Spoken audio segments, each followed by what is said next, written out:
Hey friends, this is Roshni Shah. Welcome back to my channel Nursing Study Expert. आज हम solve कर रहे हैं government staff nurse question paper 2018, जिसके first 50 questions हमने लास्ट वीडियो में सॉल्व कर दिए थे. अगर आपने मेरा वो वीडियो नहीं देखा है तो उसकी लिंक मैं डिस्क्रिप्शन बॉक्स में डाल दूँ. और आज हम सॉल्व कर रहे हैं नेक्स्ट 50 क्वेश्चंस. પંચાયત રાજમાં કયા 3 સ્તરોના માળખા છે? ગ્રામ પંચાયત, પંચાયત સમિતિ, જિલ્લા પરિષદ. ડેન્ગ્યુનો તાવ કયા મચ્છરના કરડવાથી થાય છે? એ એડિસ ઇજિપ્ટી મચ્છર. 53. ભારતમાં અંધત્વનું અગ્રણી કારણ કયું છે? ડી મોતિયો. મોતિયો એટલે કે કેટરેક્ટ. કેટરેક્ટમાં લેન્સ જે છે એ ક્લાઉડી થઈ જાય છે, વિઝન બ્લરી થઈ જાય છે અને કોઈ બી ઓબ્જેક્ટની આજુબાજુ હેલોઝ જોવા મળે છે અને પેશન્ટ જે છે એ સાંજના અંધારામાં ડીમ લાઇટમાં જોઈ શકતો નથી. ટીબીનું નિદાન કરવા માટે વપરાતી સ્કેનિંગ ટેકનિક કઈ છે? C ઝિહાલ Nelson test. RCH2 માં નીચેનામાંથી કયું ઘટક આવરી લેવામાં આવ્યું નથી? સી કુટુંબ નિયોજન. RCH એટલે કે reproductive and child health programme.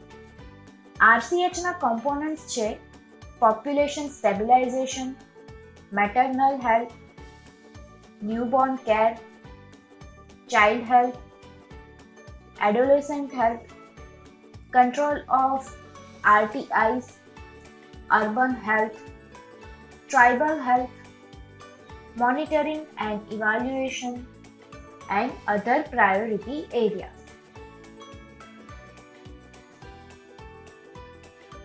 NITI Aayog શેના માટે નવી ફ્રેમવર્કની યોજના બનાવી રહ્યું છે? એ પંચવર્ષીય યોજના. નીતિ આયોગ એટલે કે National Institute for Transforming India.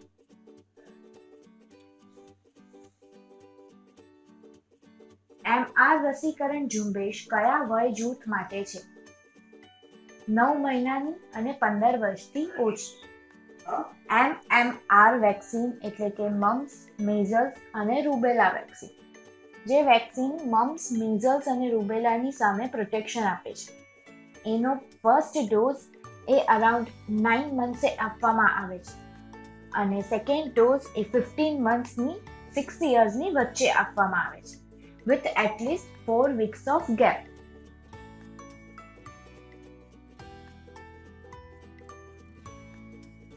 કયા રાજ્યએ ગ્રામીણ મહિલાઓ માટે સસ્તા સેનિટરી પેડ યોજના અસ્મિતા યોજના શરૂ કરી છે? સી મહારાષ્ટ્ર. ટકાઉ વિકાસના ધ્યેય અને લક્ષ્ય કયા વર્ષ સુધી પ્રાપ્ત કરવાના છે? સી 2030. ટકાઉ વિકાસના ગોલ્સ એ યુનાઇટેડ નેશન્સના બધા જ રાજ્યો દ્વારા એક્સેપ્ટ કરવામાં આવ્યા છે અને એના ગોલ્સ છે to end poverty and protect the planet and ensure that all people enjoy peace and prosperity by 2030. નીચેનામાંથી કયું લિંગ અસમાનતાના પરિણામમાં નથી? એ HIV એડ્સનો ફેલાવો.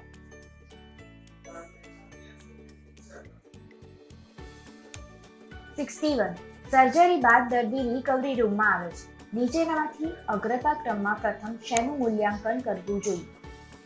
એ પેશન્ટની ઓક્સિજનની જરૂરિયાત માપવી. બી પેશન્ટ મોઢું ખોલી શકે છે કે કેમ તે જોવું.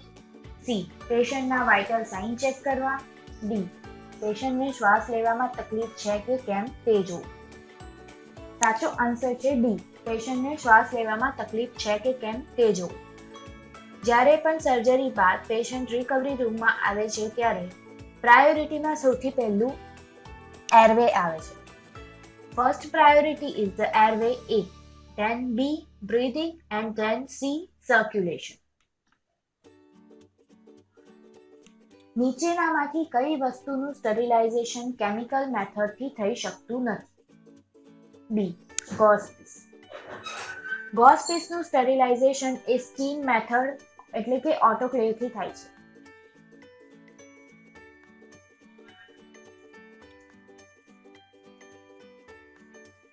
ક્લિનિકલ થર્મોમીટરમાં શરીરનું તાપમાન માપવા માટેની ક્ષમતા ફેરનહીટ ડિગ્રીમાં કેટલી હોય છે? 95 થી 108 ડિગ્રી.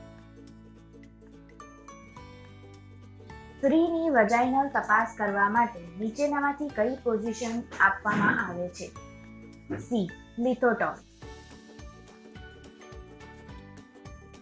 યુરિનરી ટ્રેક્ટ ઇન્ફેક્શનમાં નીચેનામાંથી કઈ એન્ટીબાયોટિક દવા દર્દીને આપવામાં આવે છે? સી. ટ્રાયમિથોપ્રિન અને સલ્ફામેથોક્ઝોલ પ્રિપરેશન એટલે કે બેક્ટેરિયમ. બેક્ટેરિયમ એ એન્ટીબાયોટિક ડ્રગ છે જે upper respiratory tract infection, urinary tract ઇન્ફેક્શનમાં આપવામાં આવે છે. આંખમાં દવાના ટીપા નાખ્યા બાદ દવાનું સિસ્ટેમિક એબ્સોર્પ્શન અટકાવવા નર્સે દવાના ટીપા નાખ્યા બાદ શું કરવું જોઈએ? સી. 1 થી 3 મિનિટ સુધી હળવા હાથે લેક્રિમલ સેક પર દબાણ આપવું. લેક્રિમલ સેક પર દબાણ આપવાના કારણે દવાનું સિસ્ટેમિક એબ્સોર્પ્શન થતું નથી. ઇન્ટ્રાવિનસ ઇન્જેક્શન આપ્યા બાદ જે જગ્યાએ ઇન્જેક્શન આપેલ છે તે ભાગમાં સોજો આવે, તેટલો ભાગ ઠંડો લાગે અને પીડાશ પડતો ફિક્કો કલર થઈ જાય તો તે નીચેનામાંથી કોની લાક્ષણિકતા બતાવે છે? સી. ઇન્ફિલ્ટ્રેશન. ઇન્ફિલ્ટ્રેશન એટલે કે જ્યારે બી આઈવી ફ્લુઇડ સ્ટાર્ટ કરવામાં આવે છે ત્યારે એ સરાઉન્ડિંગ ટિશ્યુમાં લીકેજ થાય છે. એ યુઝ્યુઅલી ઇનએપ્રોપ્રિએટ પ્લેસમેન્ટ અને કેથેટરના ડિસલોજમેન્ટને કારણે થાય છે. દર્દીની પથારી કરતી વખતે નીચેનામાંથી શું કરીએ તો આજુબાજુનું વાતાવરણ જંતુયુક્ત થતું બચાવી શકીએ? એ. પેશન્ટની પથારેલ ચાદરને ઉઠાવીને ઝાટકીને પાથરવી ન જોઈએ. ઝાટકીને પાથરવાથી એમાં રહેલા વાયરસ કે બેક્ટેરિયા એ આજુબાજુના વાતાવરણમાં પણ સ્પ્રેડ થાય છે. નર્સને ઇન્ટ્રામસ્ક્યુલર ઇન્જેક્શન એવી દવાનું આપવું છે કે જે દવા સબક્યુટેનિયસ લેયરને ઇરિટેટ કરે છે. આ દવા ઇરિટેટ ના કરે તે માટે નર્સે નીચેનામાંથી કઈ એક્શન લેશે? ડી. Z-Track ટેકનિકથી ઇન્ટ્રામસ્ક્યુલર ઇન્જેક્શન આપો. Z-Track ટેકનિક એટલે શું? જ્યારે પણ ઇન્ટ્રામસ્ક્યુલર ઇન્જેક્શન આપવામાં આવે છે ત્યારે પ્રથમ hold the skin, then insert needle at 90 degree in a dark like motion. ત્યારબાદ inject the medication slowly અને withdraw needle with that slowly release the skin. જેથી કરીને મેડિકેશન એ સબક્યુટેનિયસ લેયરમાં લોક થઈ જાય છે અને તે તેને ઇરિટેટ કરતી નથી. માઇક્રોડ્રોપનું ટૂંકું રૂપ શું છે? એ. Micro GTT. GTT એ ડ્રોપ માટેનો સિમ્બોલ છે.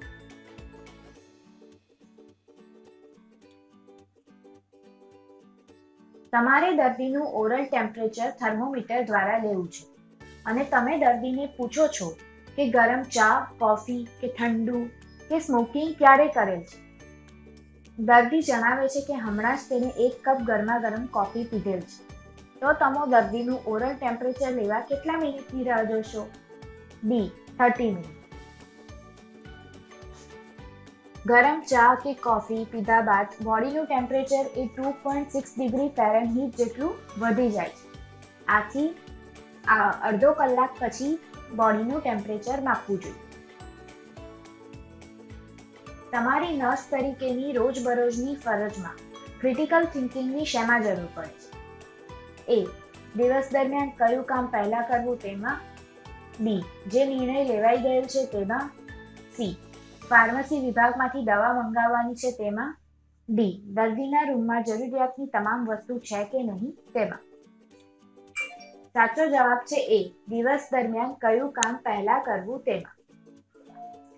જ્યારે તમારી પાસે 4 પેશન્ટ્સ આવે છે ત્યારે એ 4 પેશન્ટમાંથી તમે કયા પેશન્ટને સૌથી પહેલા તમારું અટેન્શન આપશો અને કયું કામ સૌથી પહેલા કરશો એમાં તમારે પ્રાયોરિટી અને ક્રિટિકલ થિંકિંગની જરૂર પડે છે. અમિત ફ્લુઇડ રિપ્લેસમેન્ટ થેરાપી કરશે. નીચેનામાંથી કયો મુદ્દો નર્સને બતાવે છે કે અમિતના વાઇટલ ઓર્ગનમાં યોગ્ય ટિશ્યુ પરિવહન થઈ રહેલ છે? ડી. 1 કલાકે 30 ml જેટલો પેશાબ થવો. Normal urine output A 30 to 50 ml પર અવર જેટલું હોય છે. 5% ડેક્સ્ટ્રોઝ સોલ્યુશન જો 3 લીટરની માત્રામાં દર્દીને ઇન્ટ્રાવેનસ આપવામાં આવે તો દર્દીને કેટલી કેલરી પ્રાપ્ત થાય છે? 1 લીટર 5% ડેક્સ્ટ્રોઝ એની કેલરી વેલ્યુ 170 કિલો કેલરી હોય છે. તો જો 1 લીટર 5% ડેક્સ્ટ્રોઝ ટ્રાન્સફ્યુઝ કરવામાં આવે તો પેશન્ટને 170 કિલો કેલરી મળે છે. જો 3 લીટર ટ્રાન્સફ્યુઝ કરવાનું હોય તો પેશન્ટને 510 કિલો કેલરી મળવી જોઈએ. તો અહીં આપણો સાચો આન્સર છે 600 કિલો કેલરી. સામાન્ય અવસ્થામાં શરીરના બ્રેઇનમાં આવેલા રેસ્પિરેશન સેન્ટર નીચેના કોના દ્વારા ઉત્તેજિત થાય છે? ડી. Carbon dioxide. જ્યારે બોડીમાં કાર્બન ડાયોક્સાઇડ લેવલ વધારે હોય છે ત્યારે રેસ્પિરેટરી સેન્ટરને ઉત્તેજન મળે છે અને તે વધારે માત્રામાં રેસ્પિરેશન કરે છે બોડીમાં ઓક્સિજનનું લેવલ મેન્ટેન કરવા માટે. મળમાં ચરબી જોવા મળે તે ઇન્ડિકેશનને શું કહેવાય છે? સી. સ્ટીએટોરિયા. સ્ટીએટોરિયા એટલે ફ્રોધી, બલ્કી અને ફેટી સ્ટૂલ.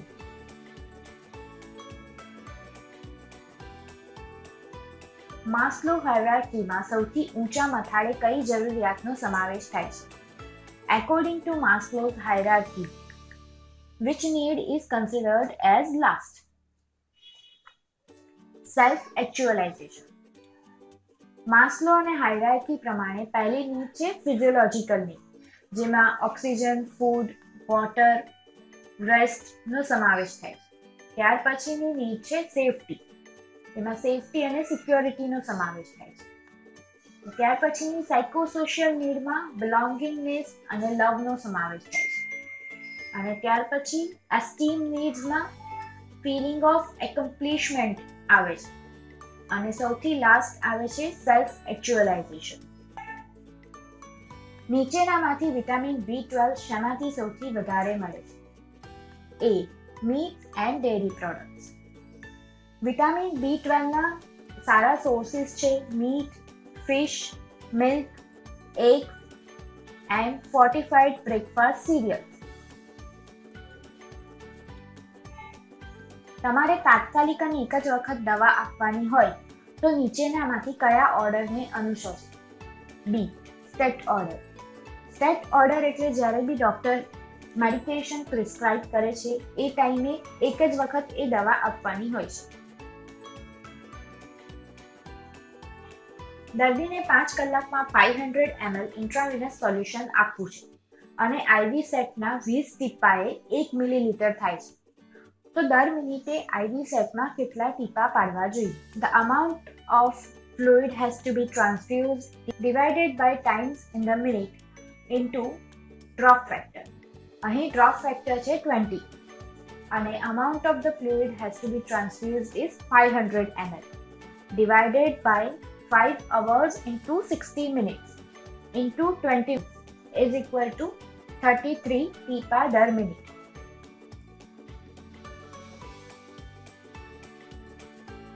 ભેજવાળી, લો પિચ, ગર્ગલિંગ અવાજવાળા શ્વસનને નર્સ દ્વારા નોંધ કરવા માટે યોગ્ય શબ્દ છે કોર્સ ક્રેકલ્સ. કોર્સ ક્રેકલ્સ એક લાઉડ, લો પિચ અને લાંબા સમય સુધી સંભળાતો અવાજ છે. અને જ્યારે પણ એસ્પિરેશન, ન્યુમોનિયા કે પલ્મોનરી એડિમા હોય છે ત્યારે કોર્સ ક્રેકલ્સ સંભળાય છે. કોરોનરી એન્જિયોગ્રામ નિશ્ચિત કરેલા દર્દી પાસેથી હિસ્ટ્રી લેતી વખતે નર્સે કઈ હિસ્ટ્રીને પ્રાથમિકતા આપવી જોઈએ? બી. શેલફિશની એલર્જીની હિસ્ટ્રી. કોરોનરી એન્જિયોગ્રામ એક પ્રોસિજર છે જેમાં કોરોનરી આર્ટરીમાં કેથેટર ઇન્સર્ટ કરવામાં આવે છે અને કેથેટર ઇન્સર્ટ કર્યા બાદ તેમાં ડાઈ ઇન્સર્ટ કરવામાં આવે છે. કોઈ બી પ્રોસિજરમાં ડાઈ ઇન્સર્શન કરવામાં આવે છે ત્યારે જો પેશન્ટને આયોડાઇન અને સી ફૂડની એલર્જી હોય તો એ પેશન્ટમાં ડાઈ ઇન્સર્શન કરી શકાતું નથી. નર્સ એક પ્રી ઇક્ટેરિકમાં રહેલા હેપેટાઇટિસના દર્દીને દાખલ કરે છે. નર્સની અપેક્ષાએ નીચે જણાવેલા કયા ચિહ્નો ઓર લક્ષણોના મૂલ્યાંકનને પ્રાથમિકતા આપવી જોઈએ? પ્રી ઇક્ટેરિક સ્ટેજ ઓફ હેપેટાઇટિસમાં જોન્ડિસના સાઇન્સ એન્ડ સિમ્પટમ્સ જોવા મળે છે. તો સાચો જવાબ છે બી, ભૂખ ઓછી લાગે.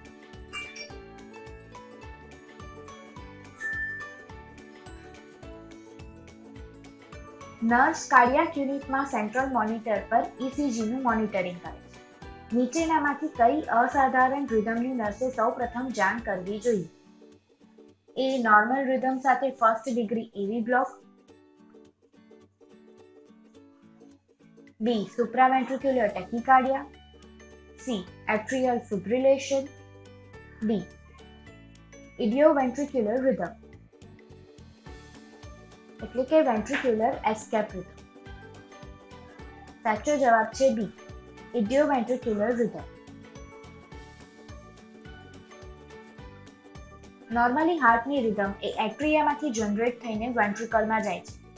ઇડિયોવેન્ટ્રિક્યુલર રિધમ એટલે કે વેન્ટ્રિક્યુલર એસ્કેપ રિધમમાં હાર્ટની બીટ્સ એ વેન્ટ્રિકલ સુધી પહોંચતી નથી, એટલે ત્યાં એક લોંગ પોઝ જોવા મળે છે અને જે કાર્ડિયાક એરેસ્ટની નિશાની છે. એ ઇન્ડિકેટ કરે છે કે electrical conduction system of the heart A failure થઈ ગયું છે. પ્રાઇમરી એલ્ડોસ્ટેરિઝમના નિદાનવાળા દર્દીમાં નર્સ દ્વારા કયા લેબોરેટરી ટેસ્ટ રિપોર્ટની જાણ કરવી જોઈએ? એ સીરમ પોટેશિયમ 3 મિલી ઇક્વિવેલન્ટ પર લિટર. ફિયોક્રોમોસાઇટોમા વાળા દર્દીના મૂલ્યાંકનમાં નર્સે નીચેનામાંથી કઈ બાબતને પ્રાથમિકતા આપવી જોઈએ?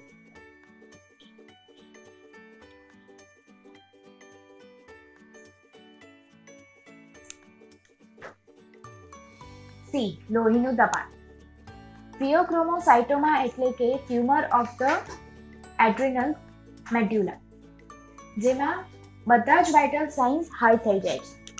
તો હાઇપરટેન્શન એ આવા દર્દીમાં પ્રાથમિકતા છે.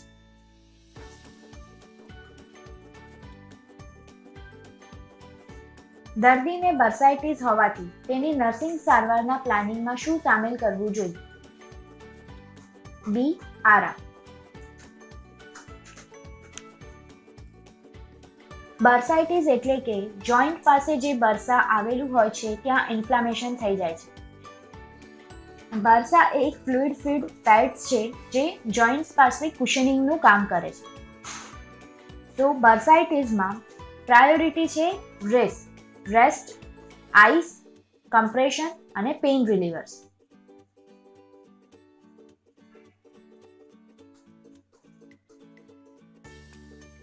નર્સ એક્યુટ રિનલ ફેલિયર વાળા દર્દીની સારવાર કરે છે. નીચેનામાંથી કઈ તબીબી અભિવ્યક્તિના મૂલ્યાંકનમાં નર્સે પ્રાથમિકતા આપવી જોઈએ? એ ઇન્ફેક્શન. એડ્સના નિદાનવાળી સ્ત્રી દર્દીના કયા ચિહ્નો or લક્ષણોને સામાન્ય રીતે સૌથી વધુ થતા તકવાદી ચેપ તરીકેની નર્સે શંકા સેવવી જોઈએ? એ તાવ, કફ અને ટૂંકા શ્વાસોચ્છ્વાસ.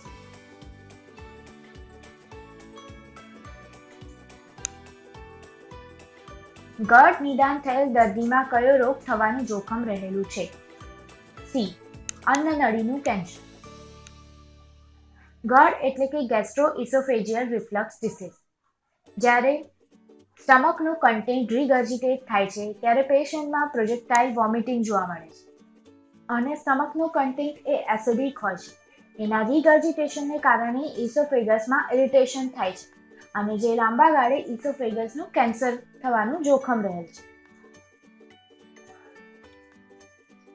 નર્સ લાંબા સમયથી પીડાતા ધમની અવરોધક રોગવાળા દર્દીનું મૂલ્યાંકન કરે છે. નીચેનામાંથી કઈ મૂલ્યાંકનની માહિતી નિદાનને આધાર આપે છે? એ. પગ પર વાળ વગરની ચામડી. જ્યારે પણ પેશન્ટને આર્ટેરિયલ ઓક્લુઝિવ ડિસીઝ હોય છે તો પેશન્ટમાં હેર લોસ જોવા મળે છે.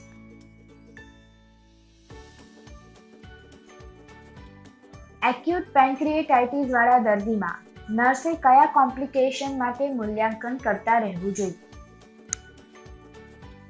ડી. ન્યુમોનિયા. નર્સ બેભાન દર્દીમાં મોટર ફંક્શનની તપાસ કરી રહી છે.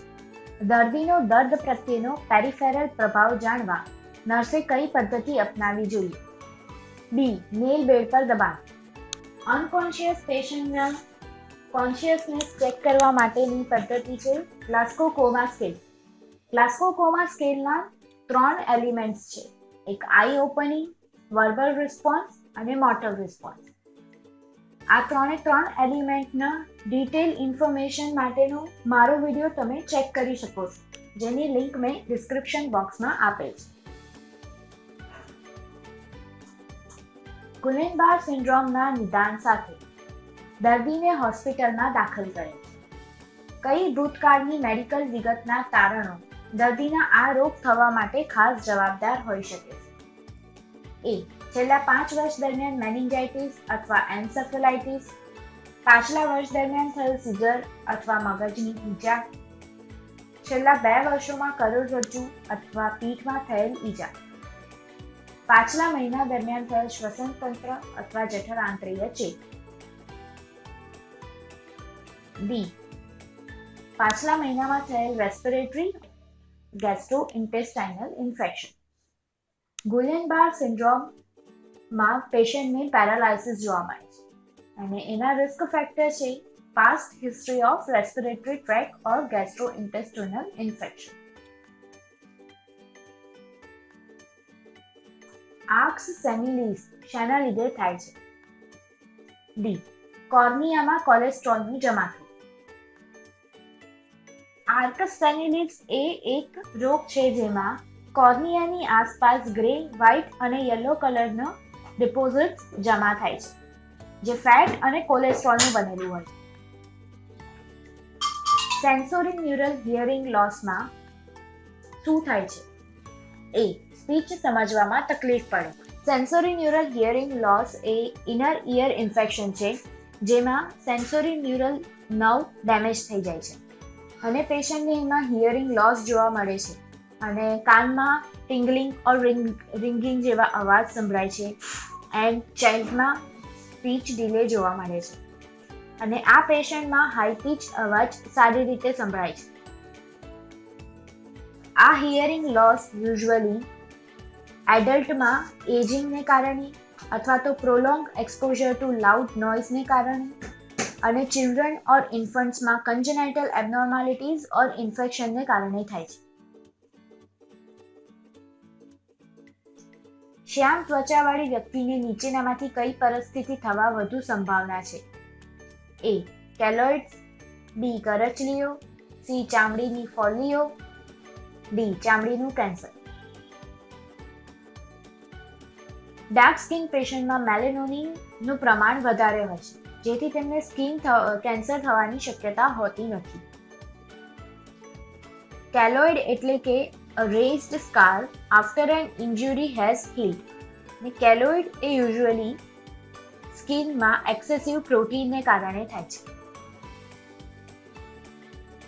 વધુ પ્રમાણમાં દાઝેલા દર્દીમાં પોઝિટિવ નાઇટ્રોજન બેલેન્સ જાળવવા ખાસ પુખ્ત વ્યક્તિની નોર્મલ કેલેરી કરતાં 3 ગણી વધુ કેલેરી વાળો આહાર લેવો. મેજર બર્ન્સ વાળા પેશન્ટમાં હાઇપોગ્લાયસીમિયા જોવા મળે છે, જેથી તેમને high carbohydrate high protein diet આપવું પડે છે અને એમને નોર્મલ એડલ્ટ વ્યક્તિ કરતાં 3 ગણી કેલેરી વધારે લેવી પડે છે. સ્પ્લિનેક્ટોમી કરેલ દર્દીના લેબોરેટરી રિપોર્ટ જોતા નર્સે નીચે મુજબના કયા તારણની અપેક્ષા રાખવી જોઈએ?